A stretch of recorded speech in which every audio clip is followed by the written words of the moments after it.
Bismillahir-Rahmanir-Rahim. We'll talk about hijab for the women, but Allah subhanahu wa ta'ala in the glorious Quran first speaks about the hijab for the man and then speaks about the hijab for the woman. Quran says in Surah Nur, chapter number 24, verse number 30, say to the believing man that he should lower his gaze and guard his modesty. Whenever a man looks at a woman, if any brazen thought, any unashamed thought comes, he should lower his gaze. This is what the Quran says. Once, there was a Muslim man who was staring at a girl for a long time. I told him, brother, what are you doing? This is haram in Islam. He told me, a beloved prophet said, the first glance is forgiven, the second is prohibited. I have not completed half my glance. What did the prophet mean when he said, the first glance is forgiven, second is prohibited? What the prophet meant was that if you unintentionally look at a woman, don't look at her again. That does not mean you can look at a woman for 10 minutes without blinking and saying, I have not completed my glance. The next verse of Surah Nur, chapter 24, verse number 31, speaks about the hijab for the woman. That whenever a woman looks at a man, and if any brazen thought comes, she should lower her gaze. There are basically 6 criteria for hijab given in the glorious Quran and Hadith regarding the clothing of hijab. The first is the extent.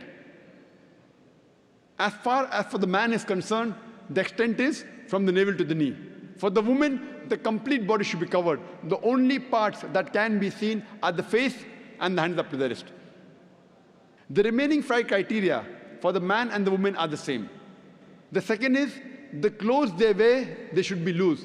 It should not be tight fitting so that it reveals the figure. The third, it should not be transparent or translucent so that a person can see through it. Fourth, it should not be so glamorous so that it attracts the opposite sex. Fifth, it should not resemble that of the opposite sex. And sixth, it should not resemble that of the unbeliever. These are basically the 6 criteria for hijab regarding clothing, but this does not constitute the complete hijab. The complete hijab, besides the hijab of the clothing, also includes the behavior, the conduct, the attitude, as well as the intention of the person.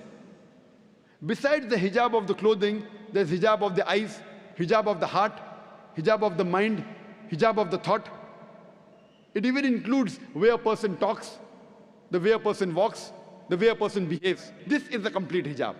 Allah says in the Quran, in Surah Ahzab, chapter number 33, verse number 59, O Prophet, tell your wives and your daughters and the believing women that when they go abroad, they should put on the cloak, they should put on the jilbab, so that they shall be recognized and it will prevent them from being molested.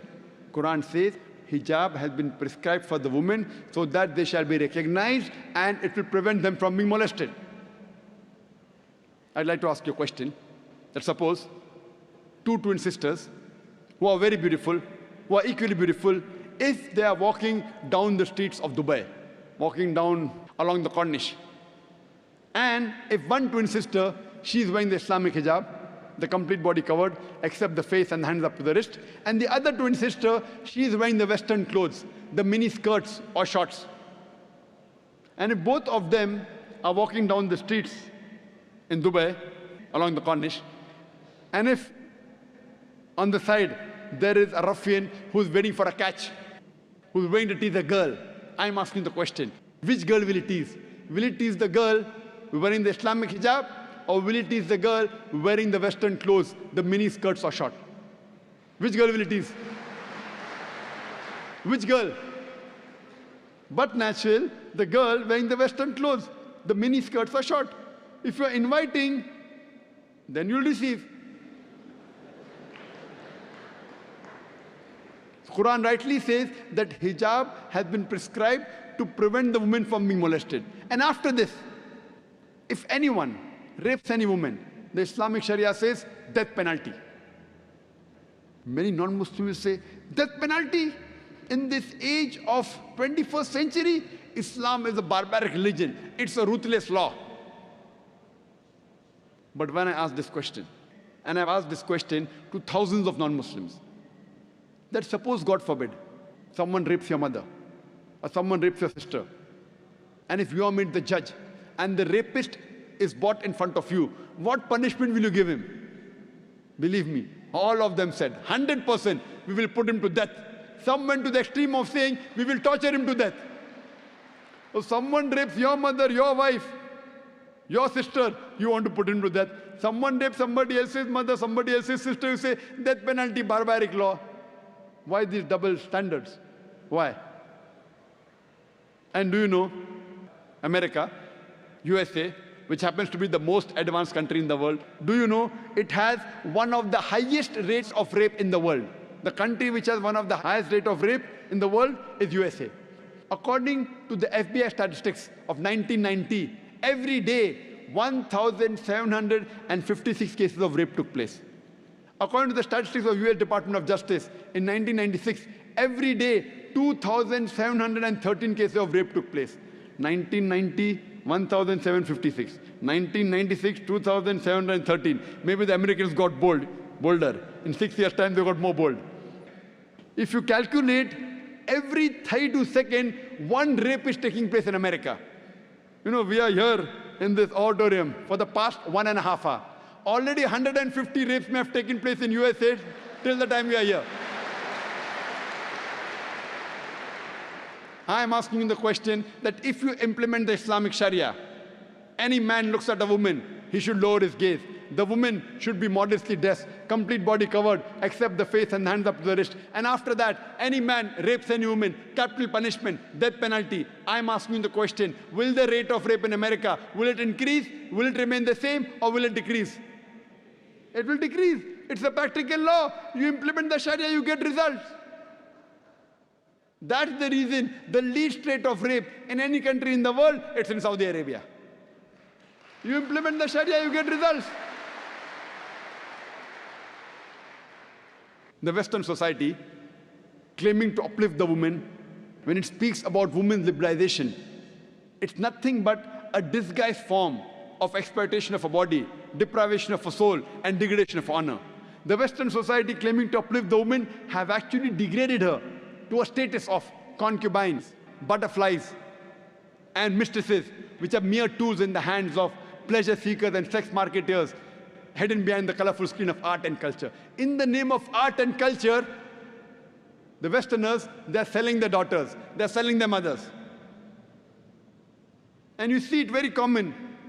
In most of the ads, invariably, you have to find a woman. You see an ad of a motorcycle, how many women ride motorcycle? Yet you see a woman in the ad of motorcycle. In the ad of a car, percentage-wise, a small percentage of women drive cars. Yet you'll find a woman in the ad of a car. And I was told about a very famous advertisement ad of the BMW. You know BMW car? It's in competition with Mercedes. The youngsters, they prefer BMW. It has a better pickup. It is fast. Someone told me in one of the very famous ads of BMW, there was a woman who was standing in front of the car with a bikini, and the ad read, "Test driver now." Who, the girl or the car? So in the name of women liberalization, they are selling their daughters. They are selling their mothers. We love our daughters. We love our mothers. We love our wives.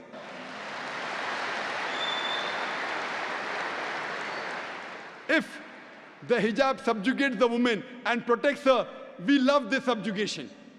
We love this subjugation and we love this protection.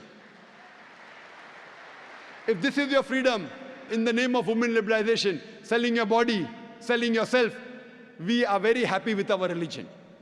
Islam has prescribed women hijab to protect her and to uplift her. And we see today the same thing is happening in the Western world. Same thing what happened in Greek civilization, Roman civilization. Women, in the name of liberalization, art, culture, modeling, fashion TV, all this you see, what are they doing? Going back to the old age.